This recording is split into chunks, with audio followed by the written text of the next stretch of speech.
Have a seat. Thank you. How are you? This is Khalid Muhammad, former national representative of Minister Louis Farrakhan of the Nation of Islam.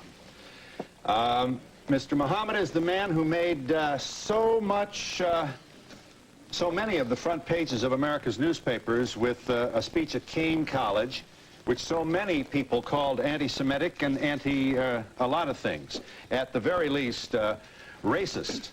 You remember the comment? He picked up the Pope's dress, and let's see what's under that dress.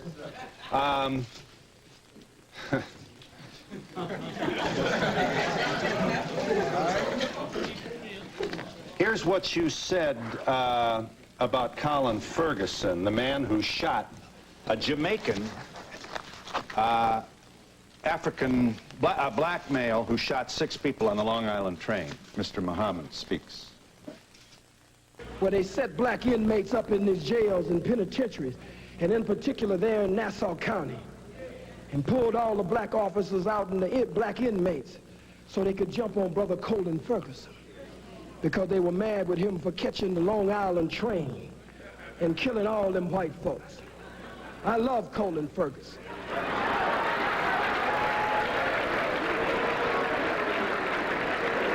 I have no official position, so I can say I love him. You love a man who randomly killed 6 people on a commuter train? I love Colin Ferguson just as much as the masses of white Americans love General Schwarzkopf, General Westmoreland, General Patton, General MacArthur, and Eisenhower. America awards her killers, and they get ribbons and stripes and bars. I'm sensitive to the pain and suffering of the loss of life on that train, but I'm one of the rebellious slaves. And so when black people stand up out of pain and suffering and frustration, I understand after 500 years. You also, you talk about the response of some African Americans to, for example, the book which attempts to prove that Jews are involved in the slave trade. I'd be happy to let them see that. You talk about when white folks can't defeat you, you said in your speech at Kean, they'll always find some Negro, some boot-licking, butt-licking, buck-dancing, bamboozle, half-baked, half-fried, sissified, punkified, pasteurized, homogenized nigger that they can trot out in front of you. I would ask you, Mr. Muhammad, is Jesse Jackson a boot-licking, homogenized nigger? To the best of his ability, I believe he tries every day to do that. Here you are mocking Jesse Jackson at a speech, I believe this is Howard University. Roll the tape. Oh, boot-licking, buck-dancing, scratching, shuffling, messy Jesse Jackson. Who keep.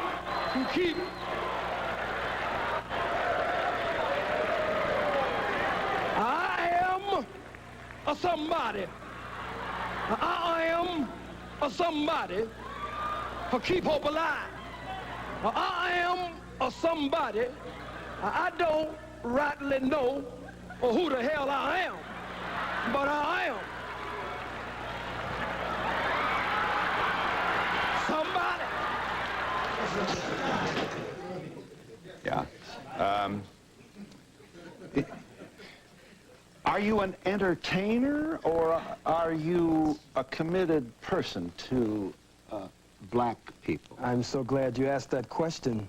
I believe that the liberation and salvation of the black nation must be brought about by black people gaining a thorough knowledge of self after our 500 to 6,000 year Holocaust, where we have lost over 600 million. And so I believe that that education process must be a process of 2 steps: inspiration and information. So I seriously give information, but black people are a people of rhythm and spirit, so I also give inspiration.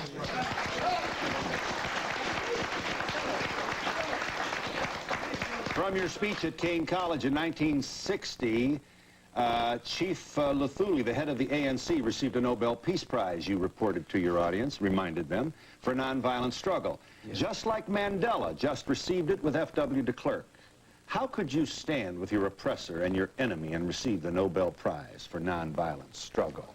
You have, you do not support, then, Nelson Mandela's strategy in the struggle to free black people in South Africa? Let us first of all be very clear here, Phil. Nelson Mandela is my brother. So is He Jesse is a member Jackson. of the family, and so is Jesse, and Jesse is a very brilliant man. We just want him to return home and stop being used by the enemy and the oppressor against his people. Now back to Brother Nelson Mandela. And certainly we can never mention Nelson without mentioning Winnie Mandela. But Nelson Mandela's attempt at a multiracial government in South Africa after the murder of men, women, children, and babies, and the rape of South Africa, a criminal settler colony that has been established like Israel there in that part of the world. I cannot go along with one man, one vote. Let me say why. If someone broke into your home, Mr. Donahue, and actually bum-rushed your home, and black boots stomped your door down, and came in and robbed and raped everyone in the household, and was able to take the wealth of your home and parlay it into an empire. This is an invader. This is an intruder. This is a murderer. This is a burglar. This is a criminal. So you have no responsibility to share your home with them after they broke in and committed the crimes that they did. You want... You said about South Africa, we give him, that is to say, white people, 24 hours to get out of town by sundown. That's all. If he won't get out of town by sundown, we'll kill every white that ain't right that's in sight in South Africa. We kill the women, we kill the children, we kill the babies, we kill the blind, we kill the cripple. We kill them all. We kill the faggot. We kill the lesbian. We kill them all. You say, why kill the babies in South Africa? Because they're going to grow up and oppress our babies, so we kill the babies. Are you seriously presenting yourself as a man interested in the future of your people with this kind of rhetoric? I'm just as interested in the freedom of my people as I am in the self-determination or the Kujichagulia, self-development, them being self-defining, self-respecting, and self-defending. If the white man has killed millions of our people, and you cannot deny the undeniable and indisputable and irrefutable truth, fact, proof, and history of their bloodshed there in South Africa. I said it would be merciful if they would leave. I don't agree with a government, a sham government. No man walks out of prison after 27 years and becomes the president unless there's a script and a plan behind the scenes to remove the economic sanctions from whites in South Africa. But no real plan for redistribution of the wealth. The Oppenheimers, the De Beers, and others there sucking the blood of our people. So I said, be merciful. Give them a period of time. Truman gave the Japanese a period of time. But when they didn't comply, he dropped the bomb on men, women, children, and babies.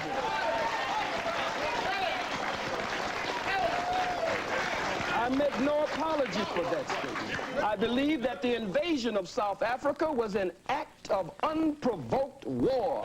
One nation against another nation. And nations must fight for the self-determination. They had no business there, Mr. Donahue. Yes. Would you like to see Aristide return to Haiti to his rightful, duly elected position as president? From what I have learned and studied of President Aristide, from what I can see and those I've been privileged to talk to who are close to him, he appears to be a very sincere man.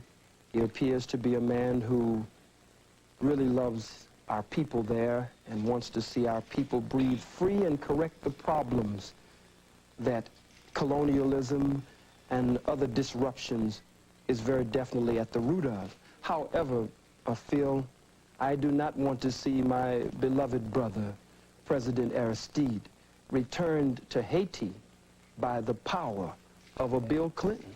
Because if Bill Clinton can help to return him there, he will always attempt to be the puppeteer who will pull the strings and try to dictate to my brother how he should carry out the affairs of government there. Mm-hmm. Your comments appear to bespeak a political position in which you have no interest at all in reaching out and hoping and working for a multiracial community of harmony and peace. Am I correct in saying you have forsaken that ideal? My arms are tired, Phil. We've reached out for 500 years. Too late now. We've faced tanks. We faced water hoses and cattle prods. Vicious dogs bit the breast of black women off in those protest marches of the civil rights movement. Vicious four-legged dogs sicked on us by two-legged dogs, bit into the groin and the private parts of black men, women, and children. So, Mr. Donahue, I believe that the white man is absolutely disagreeable to live with in peace, and that no one has been able to get along with him nowhere on the face 196,940,000 square miles of the planet Earth. And so you will continue this rhetoric. You will continue and action. And action. Action. What kind of action? Strategy to affect what in the United States of America? Let's start with us. No wise general sits with a representative of the opposition to discuss battle strategy and battle plans before the entire world. I don't think that would be wise. Mm-hmm. But the mission of the most honorable Elijah Muhammad and the mission of my spiritual father, the Honorable Minister Louis Farrakhan, whom I love very much, and I want to be in that number when he takes 1 million black men to Washington, D.C. to call for reparations and justice.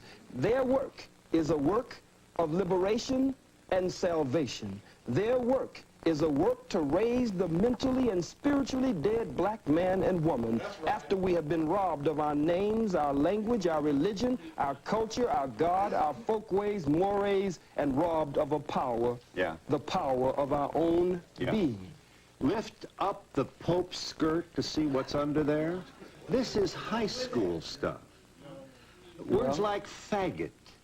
It's an immature sort of failure to really get out of the old Beavis Butthead kind of environment. Certainly you can't be proud of this kind of language that you use. Well, if it is high school, then the Bible, listen for a second, the Bible speaks of lifting up the skirts of the garment. Oh, I'm surprised that you feel. It's a metaphor. It's symbolic language.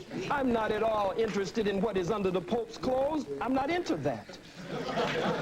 It's a metaphor.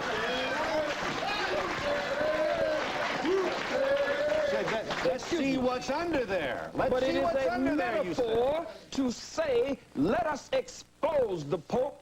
According to H. Shelton Smith, President Emeritus of Duke University, in his book entitled In His Image, quote, the Catholic Church and the Pope were directly involved in the institution of slavery. They financed slavery and gave the okay that it was good business to sell Africans. Lift up the skirts of his garment so that we can see the shame and reveal what has been hidden. But it has nothing to do with sexuality whatsoever. Well, what do you suspect has been hidden? I believe that it has been perpetrated before the world. To discover what it might be. Well, we're saying lift up the skirt again. I don't believe you're missing what I'm saying. Well, lifting up the skirt again, as the scripture says, raising the skirts of the garment. I'll say it once more for you, and only once more. Has to do with revealing the history, the hidden history. When you lift up someone's garments, then you show their shame. You show up their private parts, that which they normally hide from the rest of the world. I'm not dealing with organs under the garment. I'm dealing with the organ of slavery and those parts that have been kept private from the masses of the people. We are in New York City with Khalid Muhammad, and we'll be back in just a moment. Here is just one of the comments that provoked the Anti-Defamation League to take out a full-page ad in the New York Times and other newspapers. What the ADL did essentially was publish in the New York Times some of the things that you said. Here's a part, this is an audio tape, of part of your speech to Kean College last November that created such furor. Khalid Muhammad speaking. The hook-nosed, bagel-eating, lox-eating, imposter perpetrating a fraud, Johnny-come-lately, just crawled out of the caves and hills of Europe, wannabe Jew.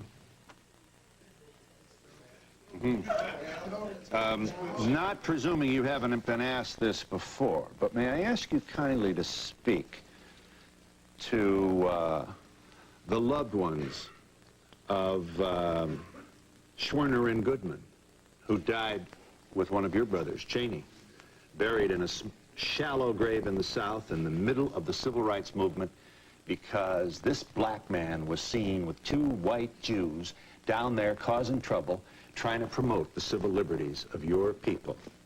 Two Jews found in a shallow grave. I happen to have met the mother of one of these very brave people. And when she sees this, we can only speculate what must go on in her heart. You would want to say what to her? I don't have anything to say to her. You just condemned all Jews with that observation, with this alliterative kind of Jew bashing that so excites your largely male audiences. Well, I wonder why. It means that I speak the truth. I speak to the pain and hurt of the masses of black people. I speak that which many of them wish they could say. That's why they cheer and applaud. Speak to Mrs. Goodman. And I speak that also, Speak to which Mrs. many Goodman. of them only whisper behind closed doors.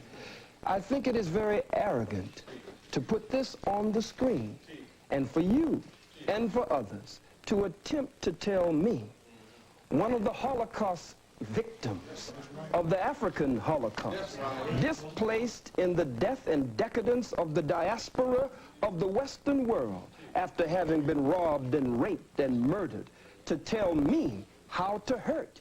These are strong words that you put on the screen, but you cannot tell the aggrieved and the victim. As I was talking to Brother Malik Zulu Shabazz, the young student warrior from Howard University, and we were going over this. And we said, how do they expect to tell we who have suffered so much how we should speak? When you're hurt, you'll say faggot, you'll say cracker, but you don't want to give me time to say where these terms came from and how they apply to your people here in America. If it is true that I don't want to give you time to explain the etymology of these words, it is also true that you apparently don't want to respond to my question regarding the loved ones of two Jews who lost their lives to stop the diaspora of the black people. I don't know. Do you have any? I don't know why they were there, and you don't know why they were there. But really? I must say this. So you're wondering whether they were there for your people? I'm not wondering at all about them.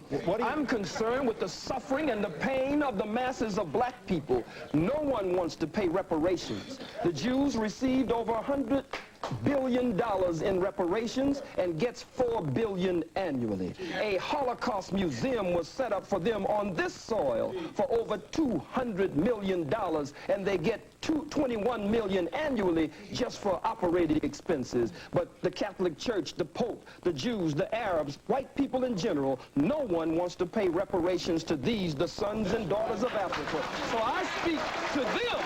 I don't speak. I speak to them. I don't speak to the family of those two Jews. There are too many of us for me to speak to them. You don't want to take any time to make any particular We've given statement. all the time we've been in America. Now it's time we do something for ourselves. We are the same people, Phil, that when you beat us and rearrange our eyeballs in the socket and rearrange our face and beat us and stomp us before the world, we're the same people that get up because God just made us with tender and sensitive hearts as his chosen people and say, well, can't we just get along?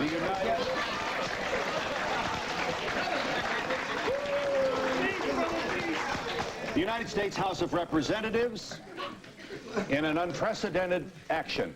I don't know whether there's a precedent for the U.S. House to take its time to debate and vote on the condemnation of a private citizen, but it has done that. 435 members of the House of Representatives debating the condemnation of Mr. Muhammad.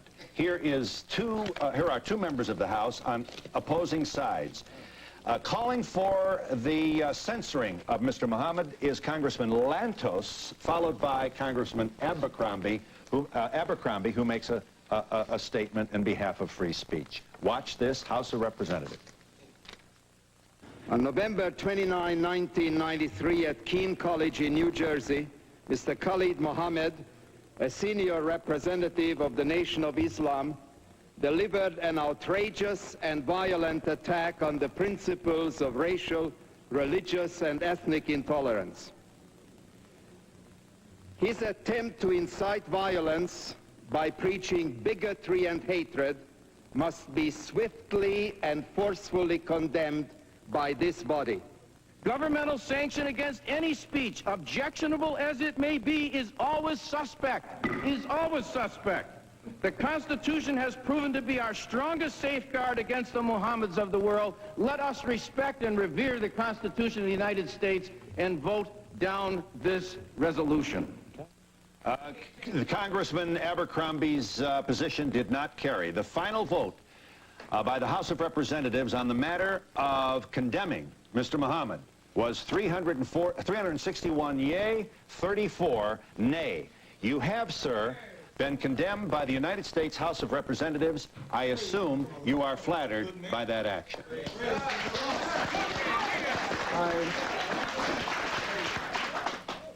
I believe that my ancestors, I believe that the blood that cries out from the grave of my ancestors who went to an untimely death at the hands of the white wicked slave traders, I believe that they cry out. Their spirit is around me, and their spirit emanates from me. And I believe that as a righteous man of God, but as a freedom fighter and a revolutionary, it is one of the greatest honors that could be paid. And we'll be back in just a moment.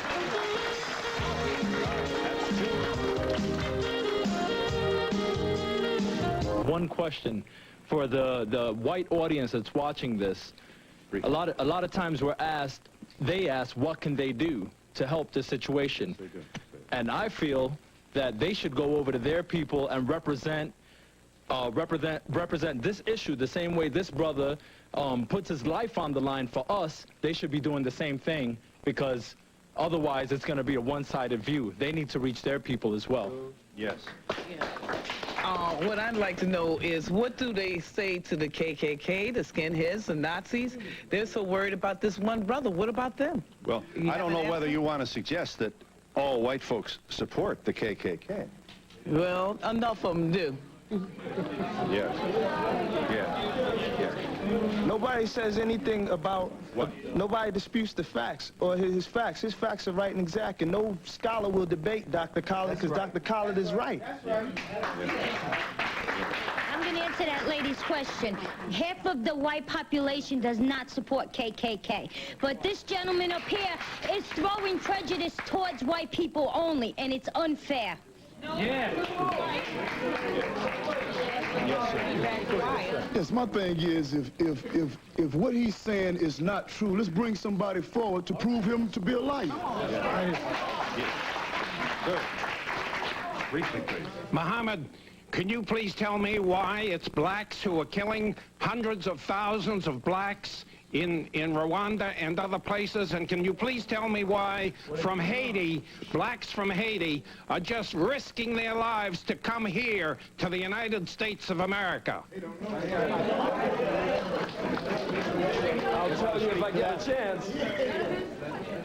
Black people have been robbed, as I said earlier, of a knowledge of self. And when you rob people, sir, of a knowledge of self, then it means that they start to take on the characteristics and the nature of their oppressor and their colonizer. And his mind, by automatic, systematic, remote control, rules in our people. He gives them the guns and the weapons and the drugs and the alcohol, the way you did our brothers, the red man and the red woman, brothers and sisters, the way you did our Latino brothers and sisters, and then you pit one against the other and then say, look at what these people are doing.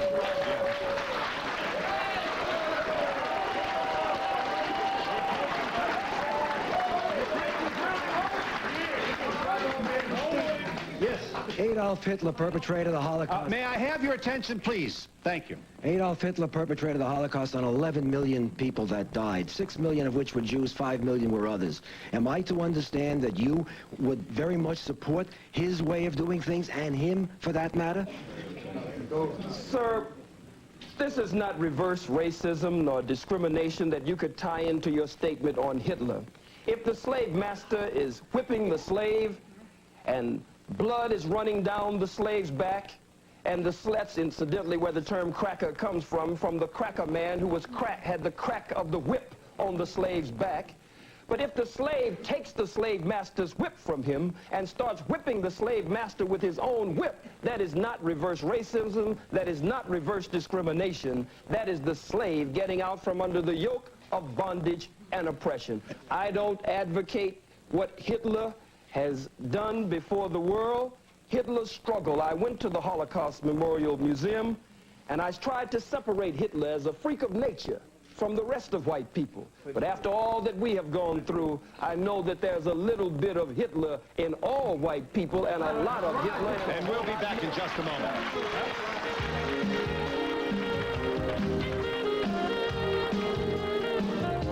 To the Jewish brother up there, well, not brother, but the Jewish man. What about Goldstein, who slaughtered 39 Palestinians and became a Jewish hero? Publicly, rabbis said what about the fingernails, Dr. Khalid? Said that the rabbi said that the fingernail of one Jew was worth more than all of the Arabs in the world, and the New York Times ran the lead story with the photo showing the Jews filing past his grave. Yes. They not only called him a hero, but a saint. Yes, may I make this point, Mr. Muhammad? The atrocity perpetrated by Goldstein was roundly and publicly condemned by the entire leadership of the Jewish community in America, as well as the leaders of the state of Israel. Let me ask you this. They publicly condemned that action, and I can't even get you to look into the camera and convey even the remotest notion that you have in your heart some love for two Jews who died trying to save black people in the South. I speak of You cannot get me to look into the camera and do that. Yeah. May I ask you to kindly speak to that? You cannot get me to look into the camera and show love for two Jews. I don't even know them. I live with this pain and suffering every day among my own people. Look at our babies. They're in the Oakland, in the Bay Area. They're watching Schindler's List. You have your Schindler's List, but for us it's been a swindler's list because someone is attempting to steal our birthright. They stopped the movie. Take our babies out of the movie as though it's such a moral outrage. And then Spielberg comes in. The governor comes in. What about the statements of the Jew, Howard Stern, the comedian, Jackie Mason? What about Moshe Dayan? What about the fact that members of the Senate have made racist comments and Congress, and they were voting against me, but they were not brought up by their own colleagues in that so-called august body? Yes. Hello. What I'd like to point out is, just as you said that you can't judge all black people by one person, you can't judge white people by just Hitler. What you have to realize is that we're in a diverse nation, which is America, and we have a lot to learn from everybody in this room. I feel I do, from all black people, all white people, and anyone else who happens to be in this room with me. America's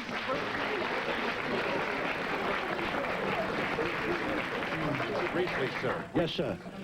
Mr. Muhammad, could you please tell me, does Islam believe in Judaism and Christianity? And under Islam, are Jews and Christians are people of the book Do you believe that? And further, do you believe, sir, that one people and one book sent by the same one God? And you referred to the people up front that they are your brothers. Is it possible, Muhammad, Mr. Muhammad, that I am your brother also? And is it also possible that we are brothers truly responsible for each other? Is that possible? The Holy Quran says that the messenger of God believes in what has been revealed, and so do the believers. And I am a believer. In Islam, we believe in one God whose personal and proper name is Allah subhanahu wa ta'ala. And that one God, we believe, sent all the prophets and the great ones in the great line of divine, and we believe in all of the revealed scriptures. I don't know you, sir. I could feel that if you were attempting to live according to the law of God, then you might be my brother in the faith, but not my brother by nature. That's right. Mr. Muhammad, are you aware, Mr. Muhammad, that the courts-martial system on or about or in or about World War II condemned many black sailors for their involvement in handling munitions, where many of them died as a result of their handling these munitions?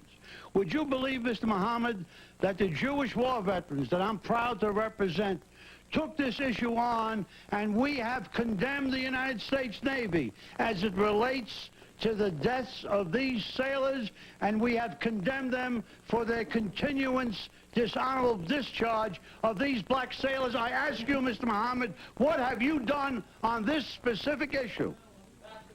Well, it's kind of difficult to believe you on anything, but I would say this, that I do know that during that same war, that America was, as is today, so racist until the German officers, when they were captured, could eat in the same mess hall and have the same accommodations as the white American officers. But the black troops were segregated, couldn't come into that mess hall unless they were scrubbing the floors and washing dishes. So it was a white man honoring another white man, though one was American and one was German, and they were supposed to be enemies. There was still a tie that was able to bind the two together. And we'll be back in just a moment.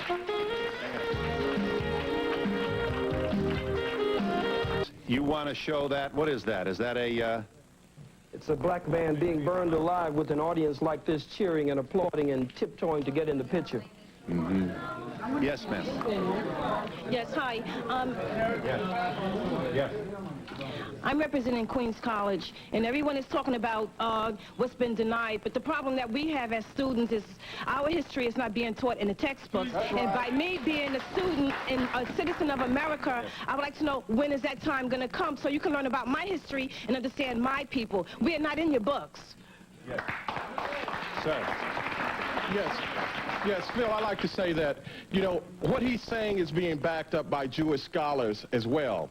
This is not only the information that Khalid has. Jewish scholars have the information. I'm from Fort Worth, Texas. He came to Fort Worth, Texas, where the police department is killing black men wholesale. 6 black men have been killed in less than a year. But through his effort, there's been a change on the gang members' part in our community. So we appreciate Brother Khalid.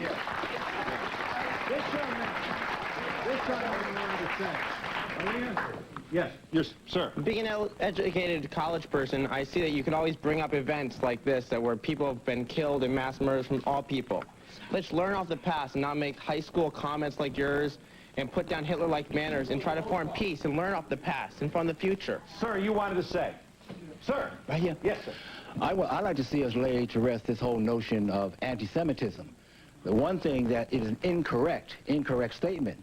Because the whole idea of a Semite, Semites were people who lived in southwestern Asia, including northeast Africa and the Arabian Peninsula, who spoke Ugaritic, who spoke Ge'ez, who spoke Ethiopic, spoke Hebrew, who spoke Arabic. Those are our people. We are a Semitic people, therefore we cannot be anti-Semitic. Ashkenazic Jews are calling us anti-Semitic. We cannot be anti-Semitic because we are the descendants of a Semitic people. Let's lay that to rest. That was a weapon in the hands of the Jews since 1870. They used it against other people, but it doesn't work against people in Northeast Africa. Thank you. Beautiful. Sir, I get it. Let's put something on that. Beautiful. I can't believe exactly what I'm hearing. We went to war in World War II to fight for the freedom of speech. We didn't fight for freedom of speech of hatred. Many of our members, I'm the National Commander of Jewish War Veterans, and over 50,000 of our men died fighting for your right to free speech here now. I don't understand why you come out with such hatred. Phil, excuse me, Phil. Mr. Muhammad. Sir. You make me sick to my stomach with that. Because at the same time that you were fighting, you were not fighting for the freedom and independence of black people.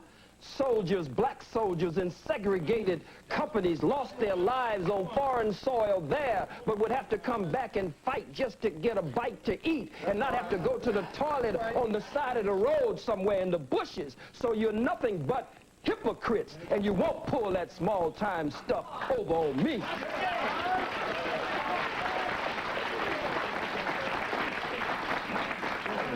Yes, ma'am. Why don't we talk about how the merchant Jews come into our black neighborhoods and they suck the life and the money out of our neighborhoods and put it back into their neighborhoods? Briefly, sir. Briefly.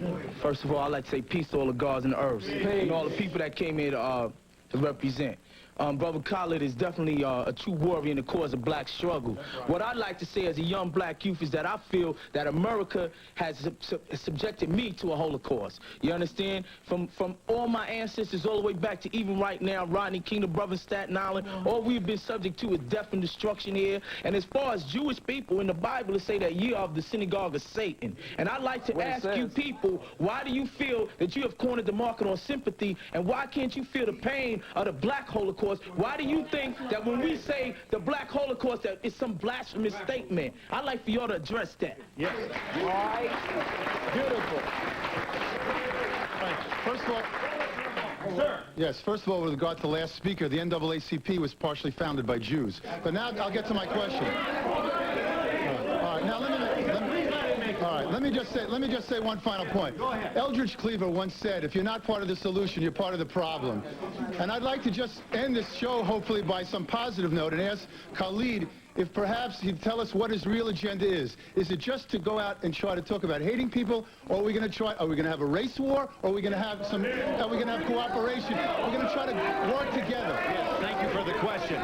I'll give you an opportunity to answer that question when we come back in just a moment.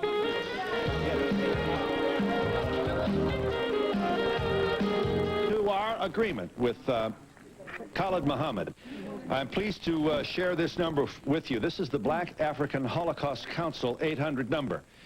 1-800-859-0170. I say again, this 800 number is 859-0170, the Black African Holocaust Council.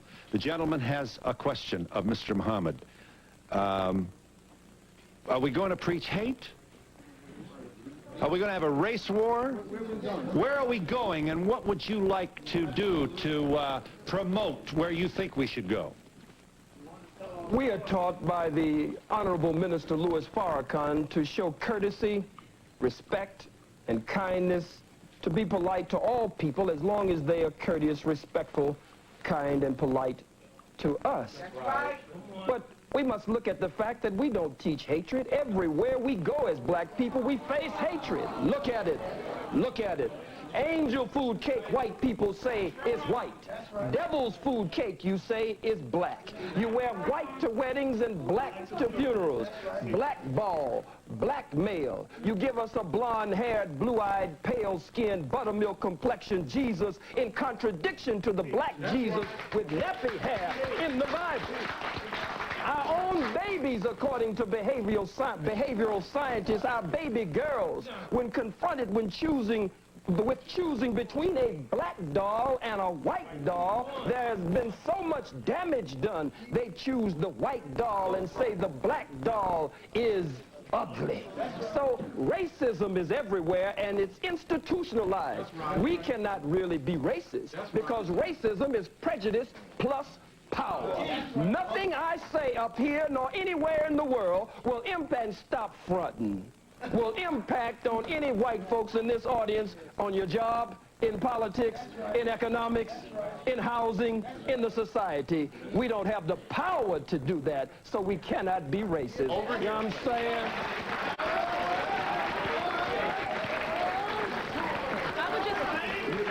I would just like to say to this gentleman, I would like to say to this gentleman and all other people who are not blessed with melanin at this point in time, to understand that what has happened in our history is that you have been misinformed as much as we have been misinformed.